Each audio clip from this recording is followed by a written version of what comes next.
আসসালামু আলাইকুম। আশা করি সবাই ভালো আছেন।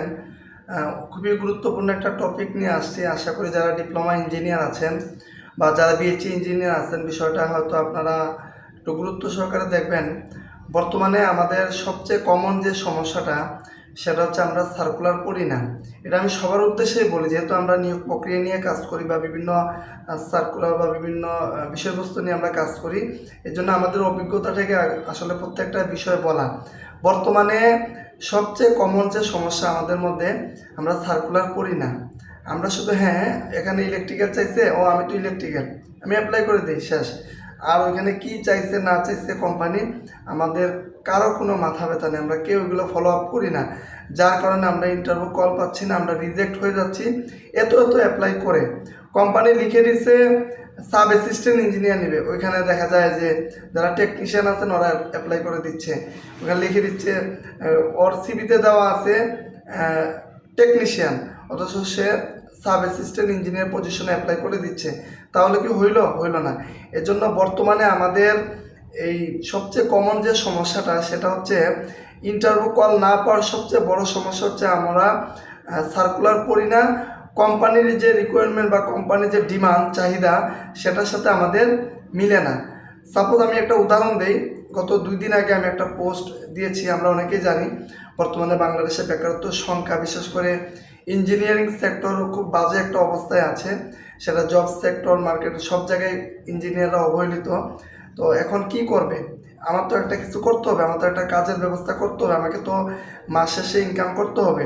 মাস শেষে আমাকে ঘর ভাড়া, আমাকে খাওয়া দাওয়া, তারপর নিজের খরচ, পরিবারকে সাপোর্ট দেওয়া, পড়াশোনা, এগুলোর জন্য তো টাকা প্রয়োজন, তাই না? তো এই জন্য আমাদের যা পাই তা দিয়ে আমাদের শুরু করি। এই জন্য আমি সবাইকে বলবো, আপনারা একটা সার্কুলার যখন হবে, দয়া করে সার্কুলারটা ভালো করে পড়বেন। সার্কুলারে কি লেখা আছে, অনেকে ডেডলাইন লেখা আছে, গত 2 দিন আগে ডেডলাইন চলে গেছে, কোনো খেয়াল নাই। হঠাৎ করে ফেসবুকে ঢুকছে, ভার্সিটির গ্রুপে ঢুকে দেখে একটা সার্কুলার, ডেডলাইন যে 2 দিন আগে গেছে এটা দেখে না দেখে ওখানে দুমদাম অ্যাপ্লাই।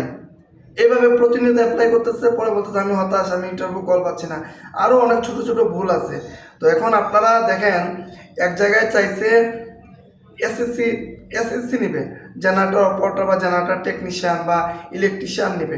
ওইখানে ওনারা বলে দিচ্ছে যে শিক্ষাগত যোগ্যতা এসএসসি, এইচএসসি, ভোকেশনাল থেকে বা 8 পাস।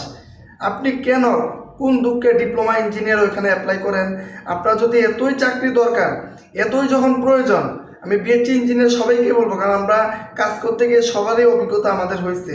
এইখানে লেখা আছে ওনারা ভোকেশনাল থেকে বা জেনারেল থেকে এসএসসি বা এইচএসসি পাস বা 8 পাস লোক নেবে। আপনি কেন একজন ডিপ্লোমা ইঞ্জিনিয়ার হয়ে ওখানে অ্যাপ্লাই করেন? হ্যাঁ, আপনার যদি ওই সার্কুলারের সাথে মিলে, আপনি যদি মনে করেন যে না, আমি ডিপ্লোমা পাস করছি, বিএসসি পাস করছি, আমার একটা চাকরি খুব দরকার, আমি ওখানে অ্যাপ্লাই করবো, সমস্যা নেই। তাহলে আপনি কী করেন, ডিপ্লোমা কেটে দেন, বিএসসি কেটে দেন, কেটে দিয়ে আপনি এসএসসি, এইচএসসি যা আছে ওটা দিয়ে অ্যাপ্লাই করেন। কেন আপনারা এই যে নিজেদের মার্কেট নিজেরা নষ্ট করতেছেন? এই যে সিভিগুলো কার কাছে যাচ্ছে, এইচআর সেকশন, অ্যাডমিন সেকশন, বিভিন্ন লোকদের কাছে যাচ্ছে।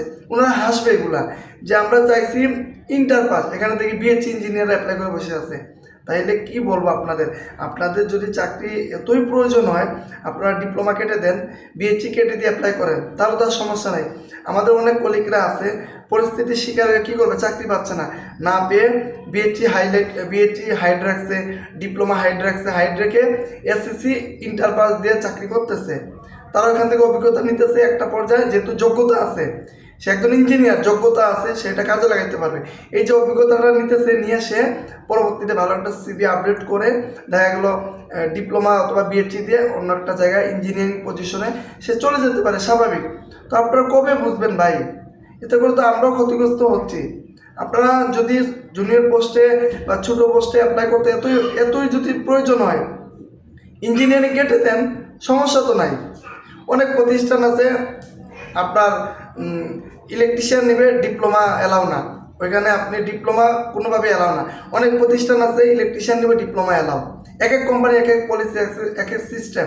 তো আমাকে তো সার্কুলার করতে হবে, কোম্পানির পলিসি সম্পর্কে আমাকে জানতে হবে। এখন আমি যদি সার্কুলার পাইলাম, ডেডলাইন দেখলাম না, পজিশন দেখলাম না, দুমদাম অ্যাপ্লাই করে দিলাম, তাহলে ক্ষতিটা কার হবে?